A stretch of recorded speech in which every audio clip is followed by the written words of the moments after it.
நீங்கள் வந்து எக்ஸலில் வந்து VLOOKUP ஃபார்முலா போடுறப்ப இந்த மாதிரி ஒரு எரர் வந்துச்சுன்னா எப்படி சரி பண்ணுறது அப்படிங்கிறத அந்த வீடியோவில் பார்க்க போகிறோம். ஸோ இந்த எரர் எதுக்காக வருது, இது எப்படி சரி பண்ணுறது அப்படிங்கிறதையும் பார்க்கலாம். ஸோ என்ன எரர் அப்படின்னு பார்த்தீங்கன்னா, there is a problem with this reference. This file can only have formula that reference cell within a worksheet size of 256 column IW or lower or 65536 rows அப்படின்னு சொல்லி வந்து இந்த error வந்திருக்கு.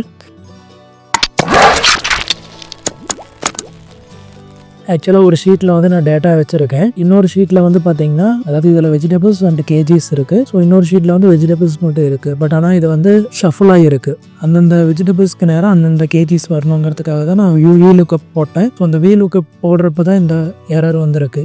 So இந்த error எதுக்காக வந்திருக்கு அப்படின்னு பார்த்தீங்க அப்படின்னா, நான் 2 எக்ஸல் ஃபைல் வந்து நான் இப்போ காப்பி பண்ணி பேஸ்ட் பண்ணுறப்ப ஒரு எக்ஸல் ஃபைல் வந்து பார்த்தீங்கன்னா மைக்ரோசாஃப்ட் எக்ஸல் ஒர்க் ஷீட் அப்படிங்கிற டைப்பில் இருக்குது. இன்னொரு எக்ஸல் வந்து பார்த்தீங்கன்னா மைக்ரோசாஃப்ட் எக்ஸல் 97/2003 ஒர்க் ஷீட் அப்படிங்கிற ஃபார்மேட்டில் இருக்குது. ஸோ இன்னும் டீப்பாக சொல்லணும் அப்படின்னு பார்த்தீங்க அப்படின்னா, ப்ராப்பர்ட்டிஸ் போனீங்கன்னா உங்களுக்கு தெரியும். பார்த்தீங்கன்னா புக் 1 அப்படிங்கிறது வந்து புக் 1 வந்து பார்த்தீங்கன்னா XLSX அப்படின்னு சொல்லி அந்த ஃபார்மேட்டில் இருக்குது. புக் 2 வந்து பார்த்தீங்கன்னா XLS அப்படிங்கிற ஃபார்மேட்டில் இருக்குது.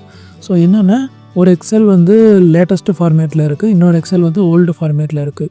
ஸோ அதனால தான் இது வந்து எடுத்துக்க மாட்டேங்குது. ஏன் எடுத்துக்க மாட்டேங்குதுங்கிற ரீசன் வந்து ஃபஸ்ட்டு தெரிஞ்சுக்கோங்க. இதுபோல் மேலும் வீடியோஸ்க்கு வந்து என்னோட சேனலை சப்ஸ்கிரைப் பண்ணிக்கோங்க. கூடவே ஒரு பெல் சிம்பிள் வரும், அதையும் ப்ரெஸ் பண்ணிக்கோங்க.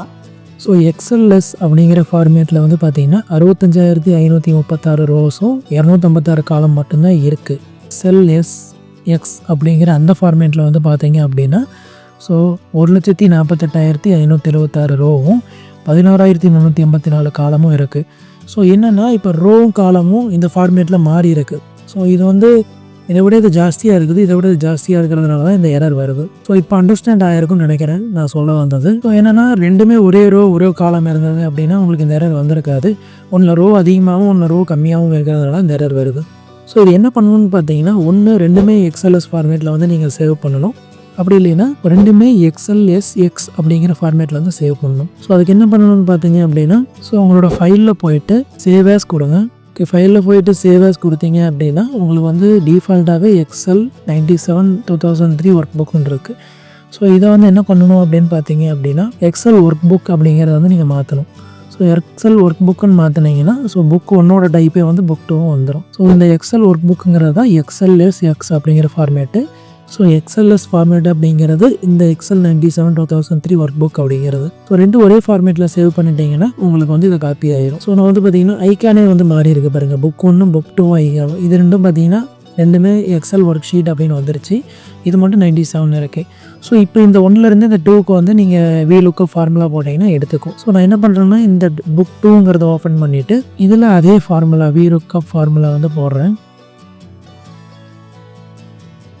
போட்டுட்டு வேல்யூ செலக்ட் பண்ணிவிட்டு, ஸோ இந்த வேல்யூ செலக்ட் பண்ணிவிட்டு எனக்கு வந்து கேஜிஸ் தான் வேணும்னு சொல்லி நான் கொடுத்துட்டு என்ட்ரு கொடுத்துட்றேன். ஸோ கொடுத்த உடனே டிஃபால்ட்டாக வந்துருச்சு. நான் வந்து ட்ராக் பண்ண உடனே வந்துருச்சு.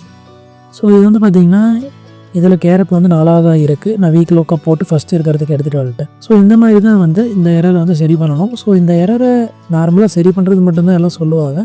பட் இந்த எரர் எதனால் வருது அப்படிங்கிறத வந்து கொஞ்சம் எக்ஸ்பிளைன் பண்ணியிருக்கிறேன்னு நினைக்கிறேன். ஸோ இந்த வீடியோ பிடிச்சிருந்தா இந்த வீடியோ லைக் பண்ணுங்கள், பிடிக்கலாம் டிஸ்லைக் பண்ணுங்கள். உங்கள் ஃப்ரெண்டுக்கு தெரியும் விருப்பப்பட்டீங்கன்னா இந்த வீடியோ வந்து ஷேர் பண்ணுங்கள். ஸோ இதே போல் நிறைய வீடியோ வந்து என்னோட சேனல் இங்கே இருக்குது, அதையும் வந்து விசிட் பண்ணி பாருங்கள். மேலும் அடுத்த வீடியோவை சந்திக்கலாம். தேங்க்யூ, பாய்.